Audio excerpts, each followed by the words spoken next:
Chapter 23, Crybabies. A thick, deep golden lock of hair set off the first-year nurse's stone-gray eyes, like sun on a winter's sea. Escaping her cap, the loose length dove down across her forehead and fell over the top of her left eyebrow. She was radiant, and the frumpy outfit of her trade was powerless in tamping down her starlet's looks. Her box-shaped cap only made her delicate, soft features appear even more petite. She wore it like a princess's crown. Nurse Amy, barely 19 years old, clip-clopped in requisite St. Thomas Hospital clogs towards the boys, milling in a pack around the nurse's station on Jerry's floor. As she walked, her dress and slip made a sound like satin kissing. The clip-clopping of Amy's footsteps hypnotized them all, though not one of the half-dozen bantams were looking at her feet. Tommy had taken in a giant breath and pulled back his lips, about to let fly with the loudest wolf's whistle he could make. But that was before time had stopped running off of clocks, and all watch hands and digits had jammed into place at once. About 3 seconds before, when Amy first started stepping their way.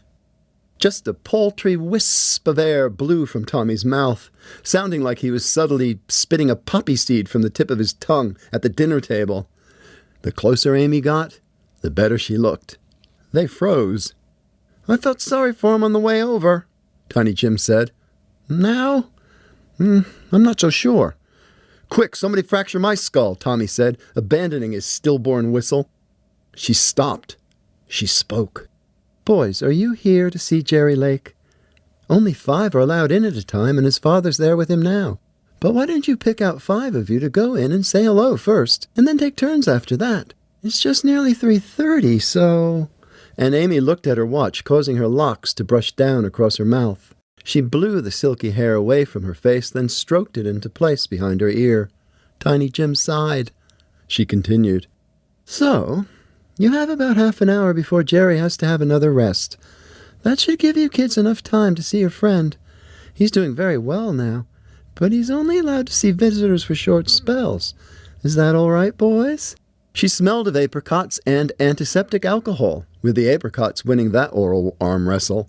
The boys could only fill their eyes with Amy, though. There was no room left for any scent of apricots.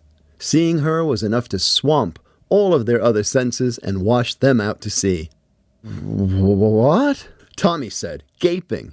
He did not know what Amy had said, but her voice would stay with him well through his next good night's sleep.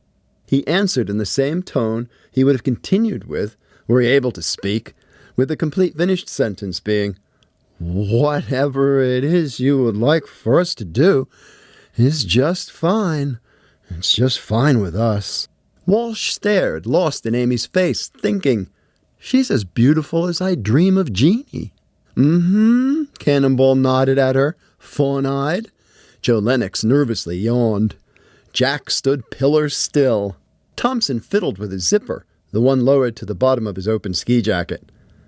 "Okay, then? Yes?" she said to no answer, only eyes. "Boys. All right.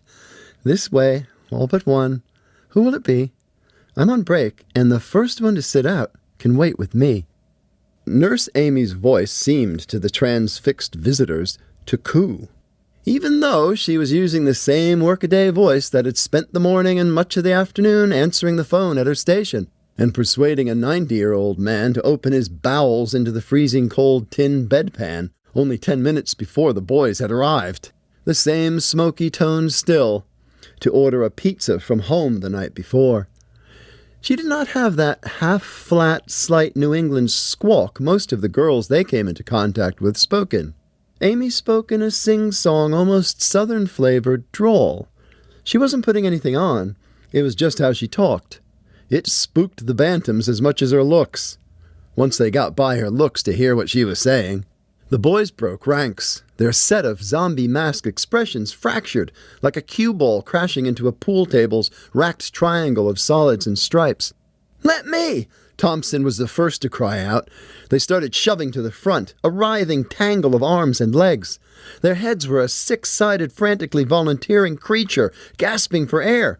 No, me, it's okay. I'll see Jerry later. Later's all right, Walsh twittered. That's okay. You guys go first. No hurry. Jerry's not going no place, Tommy concluded. It was hard for Amy to know who was saying what. Easy it was to read the sentiment of them all. She was blown over with the boy's rush to sit by her side. Her grin was both obliging and strict. Amy had rehearsed the appropriate response since she was about 11 years old. You work it out amongst yourselves, boys, she said. I'll be over at my station. 5 of you can go ahead now. But one can wait outside the door and switch with Mr. Lake when he is ready to leave. In a few minutes, he said, once you kids get there. Jerry is way down the hall, last room on the left, number 1101, by the big window in the radiator. She left them flat. The 6 shut right back up, all eyes following the reverse clip-clop beat as Amy drifted away. Charles put them back on course. Well, are we going to go see Jerry or not? He said, turning to Tommy. Yeah, of course, sure, said Tommy. But seriously, I'll wait. You guys go first. Charles, you're his best friend. I'm his best friend, Charles fired back. So? Yeah, well, that's what I mean. The rest of you guys go ahead with Cannonball, and I'll hang back. Try my luck, huh? Tommy's dark eyes seemed to both wink one after the other, without so much as starting to close. They teased Charles and the others, sparkling out from the jet-black mop that draped his head. Hey, I guess you're captain, Walsh said to no reply. Tommy took 2 steps in reverse towards where Amy had gone to sit down. Something made him stop as he looked at his teammates. Your luck's not worth trying, Tommy. Check it out, said Jack, and he pointed a knowing finger aimed over Tommy's shoulder, looking straight past his head. Tiny Jim, missing from the puzzle, as noticed by Tommy a millisecond before Jack lifted his arm to point in the little goalie's direction, was sitting on a couch in the nurse's station, graciously taking a soda from Amy's doll-like outstretched hand. Tiny Jim waggled non-existent eyebrows feebly back at Tommy and the crew as Amy, seeing him do so, smirked and turned away. Tommy snarled back at him, then barked at Charles like a cartoon dog, and turned that cartoonish dog's bark into a real-as-he-could-make-it, wounded animal's howl. He grabbed Jack around his neck in synthetic misery as he wailed. Boys, you have to keep it down. This isn't a playground. A hardened, stocky nurse with a face like a horseshoe crab commanded. Hey, here's another nurse. You can wait it out with her, Tommy, Walsh blabbed. She'll get you a Coke and let you sit on her lap. As Jerry's 6 teammates arrived at St. Thomas, bumbling from Mrs. Lottie's brand-new tan Ford station wagon, Don't smear the seats, kids, she begged. Rob was having his first real conversation with his newly thriving son. It was Saturday afternoon, a full week after the damage was done, and except for the still-woven bandages that hid half of Jerry's face, you would not know that only last Monday morning he was dead to the world. Jerry was cheerful. He knew the kids were on the way in to see him that day, and he was eager to see them. Charles was his closest pal, but to have Tommy and Jack and Walsh coming in too, and he didn't know who else, that was something that gave Jerry a feeling like he would be healing twice as fast that week. Jerry, when the guys get here, I'll take my leave, Rob said. Is that all right? I'll get back to work for a little while, and then go and see Mom at home. She's still with your aunt. She's still got your aunt with her, helping out, and we'll both be back in the morning after breakfast. Nurse Amy said you need to rest after the fellas leave, and that they can stay with you for a little bit, maybe 20 minutes. What do you think of her, by the way? Rob showed no expression but tilted his head off-center, then added, Huh? Her? Amy? Jerry answered with a ripple in his throat. She's okay, I guess. Everybody's okay. All the doctors and nurses are real nice. Yeah, said Rob. Except sometimes the night nurse comes in and wakes me up too early before she goes home, like at 5 or 5:30 in the morning. Stinks. I know you hate to get up early. Well, hey, that's another good sign, Jerry. Soon you'll be your old, lazy old self, right? Rob gave Jerry's protruding foot a shake.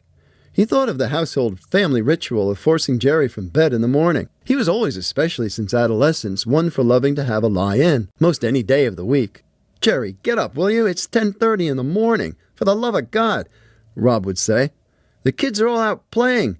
You're 14 years old. You act like some boozy bachelor guy sleeping off an all-nighter. Start calling you Dino. Christ, get up, you're a log. He loved his bed. How it twisted up Rob's thoughts to mesh what he had considered to be Jerry's slovenly sleeping habits with what was last week a worried-over for always bedtime. Rob would never think about sleep, Jerry's sleep, in the same way again. Jerry? As near as Rob could tell, his mishap hadn't changed his outlook at all. He was the same child. Exactly. So far, all Jerry had said about the injury and his nearly 60 hours of unconsciousness was that, "I've got a little bit of a headache, but the pills they give me take it pretty much away." That, and the spins upon waking, some worse than others, but always diminishing by the day. The topsy-turvies that Dr. Skelton assured Jerry would right themselves over the coming days. "Jerry, I don't want you to talk about anything that'll get you feeling uncomfortable, because it doesn't matter," Rob negotiated. "You talk about what happened last week whenever you feel like doing that. Or never talk about it again. It doesn't matter. Got that?" Dr. Skelton had advised Rob and Jill that the violent events could lie dormant in Jerry's psyche, haunting him for years right into adulthood. They could lurch back into existence in roundabout psychological ways, as phobias, or what have you, if Jerry did not, before very long, face them. Just because he could not recall what had happened did not by any means mean that he did not remember. Subconsciously, Armadillo's attack would stay sequestered deep within the folds of his mind, a potentially touchy brain bomb to defuse. "What do you mean, Dad? What do you want to know?" Jerry brightened, slightly self-consciously, as if Rob was trying to find out which girl Jerry was asking to take to the school dance. "Well, you told the doctors that the last thing you could remember from the accident—" Jerry flinched. "I know that it wasn't an accident, Dad, but not because I can remember any of it." "Well, son, it's just that it's sort of important, if you do remember anything bad, to get it out, and not let the memory, eat you up inside and scare you, so you don't end up with nightmares and that kind of thing." "Nightmares," Jerry mouthed in a hush. "Have you had any?" Rob darted in with the question, fast as a lark swallowing a black fleck of an insect. Eddie, had Jerry really seen it too? "Well, I've had dreams, and I do remember some of them, I guess, but only the ones from kind of after I already woke up," Jerry answered calmly. "I remember them more than what happened in the game, Dad, really. All I think of when I try to go back to the hockey game is, I don't know, it might just be nothing at all. It might even be another game completely. Because what comes back is warm-ups, skating around in a circle, and I remember Mr. Harman calling out my name from the bench, him saying, 'Jerry, you're out there, boy,' like he does, like you're a dog he's letting out the back door of the house or something. That way he talks to you, or us kids. But I know that's not what happened. Not that way. I can't remember what happened, Dad. I just can't." "Jerry, stop. That's okay. I'm sorry for asking." Rob held up both hands. "Rest your head on that one, all right?" He thought that he saw a shiny string of wet cross Jerry's chin. Rob let the curious, coincidental dream go. "But I would like to know," Jerry said, surprising Rob with a burst of energy that seemed to swell from out of his one uncovered eye. The boy sat as straight upright as Rob had seen him do since the first wakeful visit. "Everybody, the doctors, they're the worst, all of them asking me, 'What can you last remember?' Well, not much, like I said, but really, it's the other way around. Dad, what did happen to me? I really want to know." Jerry was told on Monday night that he had suffered a sort of accident at the rink on the Friday before. Smacked in the head as he fell to the ice following a tremendous collision with a much larger boy. Just like that. Not many more words were used. He did not recall his ride in the ambulance. It hurt his head in a way that did not cause dizziness or pain to try to look back to what he did last remember. Although he did set his compass of consciousness by recalling his last practice at Rip Rink 2 days before. Or was what he last remembered the practice session before that? Or was it some practice weeks before? He didn't know. On Thursday, Dr. Skelton, with Amy by his bedside and both his parents on the other side of the bed, had said to him, still amazed by the boy's instant improvement on Monday, "Jerry, you have got a slight, small, very little hairline, kind of a minute abrasion, but very, very slight, along the back of your head. It barely registers on X-ray. Slight." "Then how come all the bandages?" Jerry replied without taking a breath. In fact, what Jerry had, and Skelton had already briefed Rob and Jill with X-ray pictures for a visual aid of the hairline fracture to the back right side of his skull, was a concussion to stun King Kong. Skelton was not in the practice of alarming his patients, young or old. So he waffled. Jerry was told he was going to be fine, but that only total rest would make that true. "For how long will I keep looking like somebody playing the flute in the Revolutionary War?" Jerry asked. He was told that his full bandages would come off when he went home, and that he was scheduled to go home to convalesce for a matter of months. A small bandage wrapped around his head covering the wound would stay fixed, and be changed once every week by a visiting nurse. His left cheekbone, where Armadillo had made the sickening contact with his boulder-like helmet to Jerry's smooth face, was not broken. A deep laceration is how Skelton labeled it. Here he was telling the boy the plain truth. Both Jerry's eyes blackened, but his left one would take months to totally become clear of its purplish mayhem-painted mascara. Swirls of stitches closed the gash at the gate of the ghastly cut. Worse for Jerry was the fact of the fierce concussion he had sustained. The back-to-back blows to the brain such as he had received, the second when his head plunged backwards onto the ice harder than the first, could well result in it becoming a necessity that he never, ever, under any circumstances that could be imagined by any boy under the sun, risk it happening again. Hockey was out. Rob had already been told by Skelton. "Mr. Lake, I know what sports and games mean to boys. I'm not so old, never will be. And of course Jerry is a hockey player living in this part of the world, in the age of Bobby Orr. But I must let you know beforehand, it is likely to be part of my prognosis, my recommendation, that for a full absolute recovery for Jerry, it will require that I include in the bargain, as it were, that he not play hockey for the rest of this season. Certainly, that he not put on skates for the next year.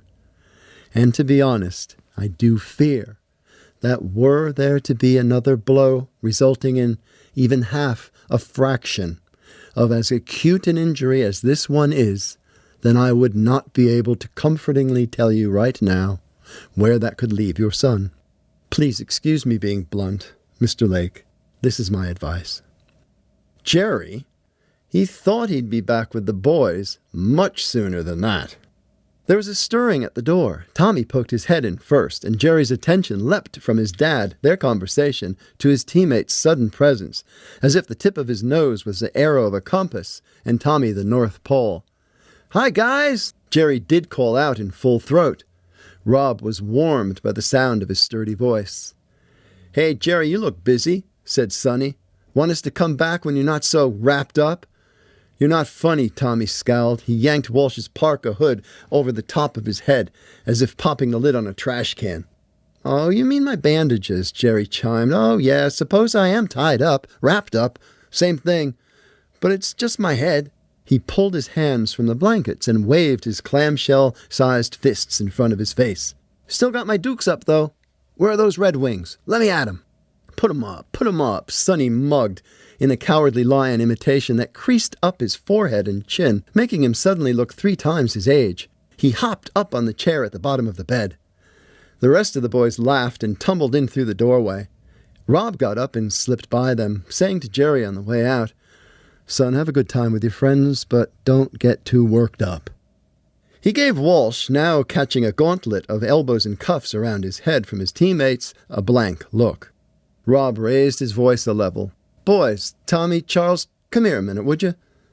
Turning back to Jerry, he said, "See you in the morning, and just tell the nurse if you need to talk to me or Mom or any time, middle of the night, any time, and they'll let you have the phone, okay?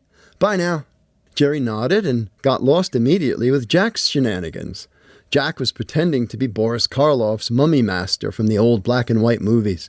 "Jerome, my slave boy, you will walk with the dead to haunt the living from this ancient tomb." Ah!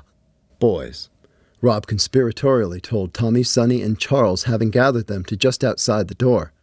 "Make sure you don't say anything dumb. It's important." "What, like Jack in there talking about mummies?" Walsh interrupted. He shouted back into the room, hands on his hips like a little dictator. "Hey, Jack, what's with the creepy stuff? Mummies. Knock off talking about tombs. This is a hospital, not a morgue."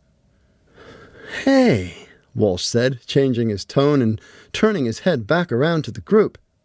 "But don't they have those things in here too?" Rob shouldered Walsh aside and spoke to Charles, glancing Tommy's way with serious eye-beams every several words. Joe was there too, waiting to take Rob's place in the room.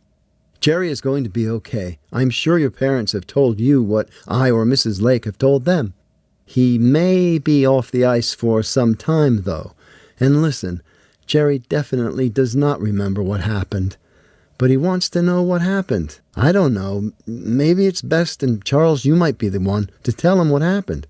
It's best he knows. The doctor in charge here has said the same thing. So, well, like I said, you're big boys now. Clown around all you want." Rob rolled his eyes in Walsh's direction. He was facing him now. "Just don't be stupid about what you say. If you do, talk about it with Jerry, okay? And I'm not asking. It's important."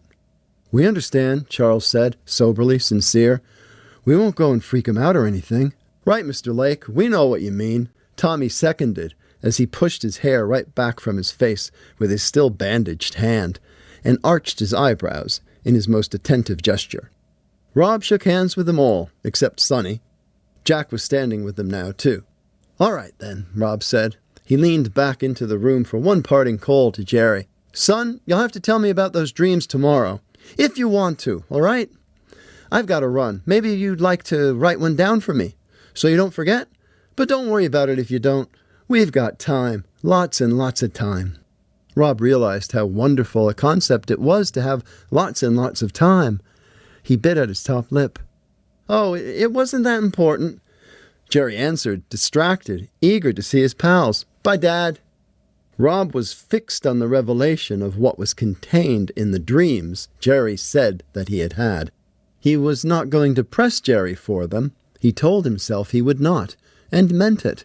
All the while he wondered what they were, all the way to work and all through his toiling late hours at the grind. "What's up with your dreams, man?" Tommy needled Jerry. "Your dad think you've been wetting the bed over Nurse Centerfold out there? Boy, have you got it made. Sure you want to go home? They say you're out of here in another day." Tommy brushed off Walsh's messy footmarks with his bare, unhurt hand, the one that did not paste Armadillo in the nose, setting the whole thing in motion, and sat down in the seat at the base of the bed. "Not another day. I wish. It's another week. I should be going home in about another week, if I keep getting better. And you mean Nurse Amy. She is a real nice lady, yeah. She brings me ice cream any time I ask. She's real great." Tommy snickered at Walsh. Yeah, okay, he said, letting the whole Nurse Amy amusement go. Almost. "You know, we brought Jim with us. Farty Flaherty had to go see his grandparents, so he couldn't make it. So here's Thompson backing him up, per usual. Wonder if he goes to the bathroom for him, too, when he can't make it," Walsh said, fiddling with the chart attached to the silver chain at the end of Jerry's bed. "Sure he does," Jack cut in, "when he's backed up." "Hey, Jack, there's corn in that crap," Walsh said, pulling a straight face right into Jack's mug. "Let me hear you make with the jokes, clown. You try it. We're here to cheer Jerry up, not to make him groan. He's had enough hurting for all of us," Jack said, looking at Jerry. "Just what I've been doing," Walsh exploded. He jumped back onto another chair, to the left of Jerry's bed, again bellowing, "Put him up! Put him up! I double dares you! I triple—" Joe kicked the chair out from under Walsh, and he uncannily landed on his feet, a cat jumping from one perch to the next. A nurse, not Amy, poked her head into the room and hushed them all down, then left. Tommy said, "Anyway, Jim's here too, you know, and we can only come into the room 4, or now your dad's going 5 at a time. So says your nurse, Bardot, out there." "Amy," Jerry said guilelessly. Amy. Right. Tommy lolled his head, adding, You don't get it. Don't matter. No, I get it, Jerry said, but she's still Amy just the same. Jim's here? Okay. Oh yeah, we brought Jim like I was saying. He's out there, waiting for one of us to get bored of seeing you, which won't be long. Jerry didn't say anything. Then one of us will change places with Jim and you'll get to see him too, Tommy said. Then he breathed on his good finger's nails and polished them like a dandy against his coat. And that puck-eaten runt, who just can't wait to come in here and see how you're doing in here, he's right now holding hands with guess who? Before Jerry could catch the gag, Charles crooned, You'd be right if you guessed it was somebody who's got Tiny Jim thinking he's not so tiny anymore. Yeah, right. Big Jim! Walsh erupted, throwing his arms up in the air. Big jerk, Tommy said mildly. Jerry giggled the loudest as the boys tittered like a snapping pan of overheated fat. Except for one. Too big for his britches, Joe Lennox laconically reckoned. Joe then suddenly revealed as the one most put out by missing the chance to sit with Amy. Their giggles vaulted into shrieks. Shush, shush, boys. This is a hospital after all, another of the hoof-faced nurses said, poking her chin into the room. Rob punched the elevator doors open, poking his thumb to the glowing cotton-white circle marked with an arrow pointing down. He stepped in and shut the doors. They slid before him, meeting in the middle with a soft, tight squish. Pressing the L for lobby for a second time, giving the yellow disc a repeated prod with his index finger, Rob sighed, then withdrew his hand from the waffle of the numbered metallic destination board. As he had commanded, the elevator was going down, but he felt as if the descending chamber was in a hover, floating off to some other place on the map, some different locale. Leaving St. Thomas Hospital, and the fraught, scarring hours he had spent there behind him, he closed his eyes and drifted away with it. Ding, ding! The elevator stopped. Rob straightened up, alone in the roving metal catacomb when he entered. He was about to have company. Arms still folded, he opened his eyes and watched as the doors slid open to reveal another solitary figure. Herman Harman. They stared at one another. Two strange stray cats meeting on a ledge. Harman blinked first as Rob dropped his arms, reaching up with his left hand to scratch his left ear. Two passengers, a woman and her pigtailed daughter, pushed past Harman, who stood there but did not get in. Rob broke his pose, bolting from the elevator, almost lunging into the coach, who had to sidestep him to avoid being knocked back. Harman's stunned expression disappeared, replaced by a face lively as a pond unsettled by thrown stones. The elevator doors slid back together, leaving the unlikely pair stranded on the same floor, a floor neither of them had intended stopping on. Whoa there, Robbie. What's up? Harman said, reaching out to touch Rob on the arm. He glanced up to the half-moon-shaped lit display, watching the numbers decrease above the entrance to the sliding machine. Going or coming? He asked Rob. I thought I'd see you upstairs in Jerry's room. It's 11:01 now, isn't that it? Harman looked at the bag of nautical-themed chocolate chip cookies that dangled from his right hand as he spoke. Then he looked up at Rob. For Jerry, he said, and jiggled the bag. Rob was a blank slate. Well, I get our elevators going down, said Harman. He shrugged his shoulders and grunted. Got off this floor by mistake. Thought they said 7 and not 11 when I asked downstairs. They set me right, though, at the station over around the corner there. Harman pointed vaguely off down the corridor. And what a rigmarole I had at the desk on this floor before I could get myself back on track. Babies. Nothing but 'em. Crying all over the place. Maternity. He snickered and shook his head. Rob regained his equilibrium. Why he shot out of the elevator he had no idea. It was not his intention to exit on the 7th floor. It was most certainly not his remotest expectation to see Harman pop up before him. Harman, who had phoned and spoken only to Jill last Saturday afternoon, while Rob was there with Jerry. When he got home that night, stopping in to pick her up, and not eat dinner, before returning to the hospital to spend the night, She told him Harman had just called to see if Jerry was okay. She was cross. Those were his exact words, Rob. Is Jerry okay? Does that man have any idea? I didn't mean to get off here. I must have got confused. I thought it was the lobby. I'm out on my feet. I'm dead beat. It's been all hell. Surprised to see you. Rob spoke randomly, avoiding Harman's eyes. The two started walking down the hall. Rob was looking for the stairs. The elevator would mean too long of a wait, considering the company. Where moments before he was being jettisoned on his mind's first vacation from the recent agonies, only that morning waking up confident Jerry had made it through, now Rob was returned to where it all began. A patchwork of newborn infants' wails crept into his ears. The sound grew closer as he walked down the main hall. Harman instinctively followed. They needed to talk. Rob turned down the first hallway corridor following a sign to the stairwell, and the cries, still muffled behind a wall of glass, became more present. Stopping in front of a long, thick window pane, 4 feet high, starting 3 feet off the floor, and continuing down the hall, far past where the two were standing, Rob swung around to face Harman. They were almost touching. Behind Harman writhed the glass wall of babies. You could count them, row by row. There were only about 20, but it might as well have been 100, with faces turning the color of watermelon in their consternation with their introduction to the world and to themselves. The newborns clawed and tore at the found space above them with pink crab's fingers.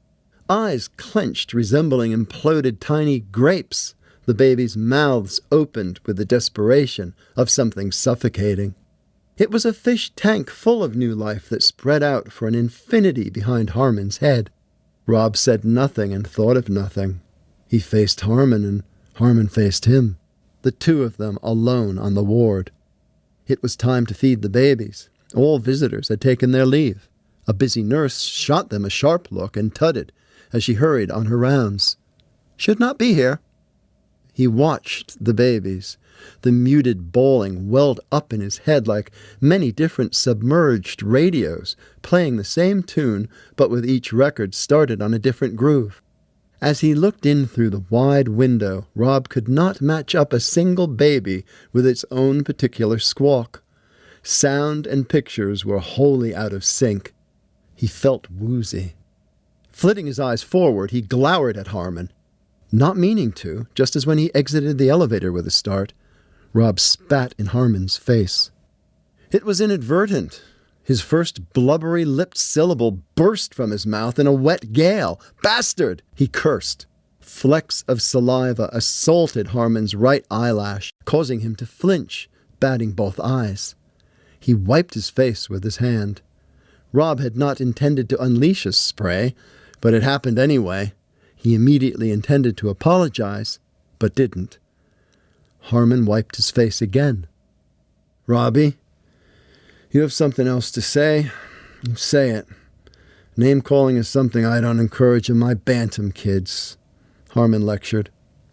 He stepped back, turned to nearly face the window. Rob could feel his heart doing a 100-mile-an-hour sprint.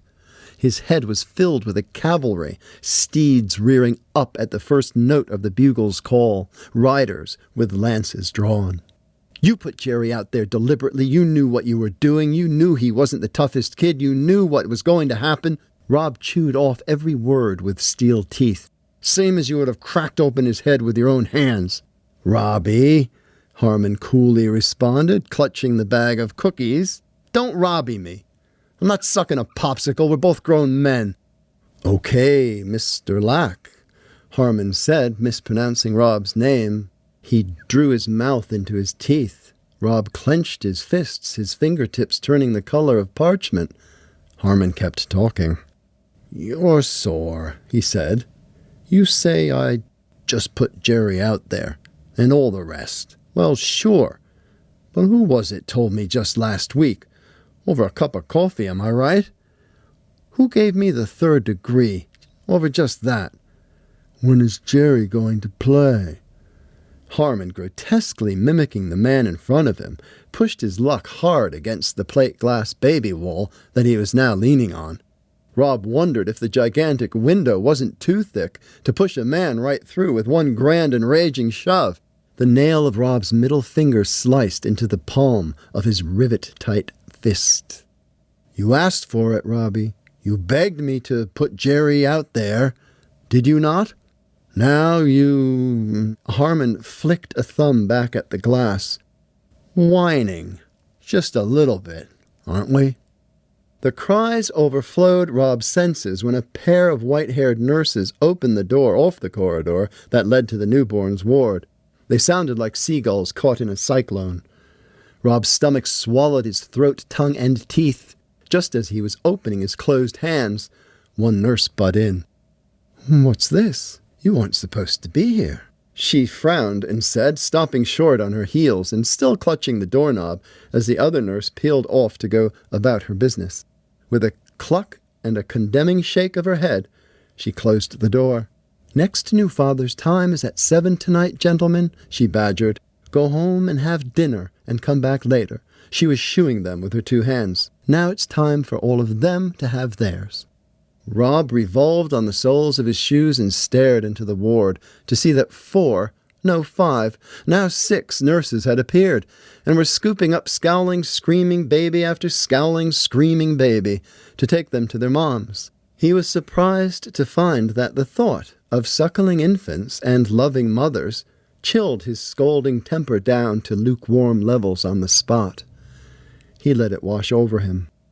"I've lost my appetite, nurse," Rob said meekly to his faint reflection, etched onto the surface of the heavy pane of glass.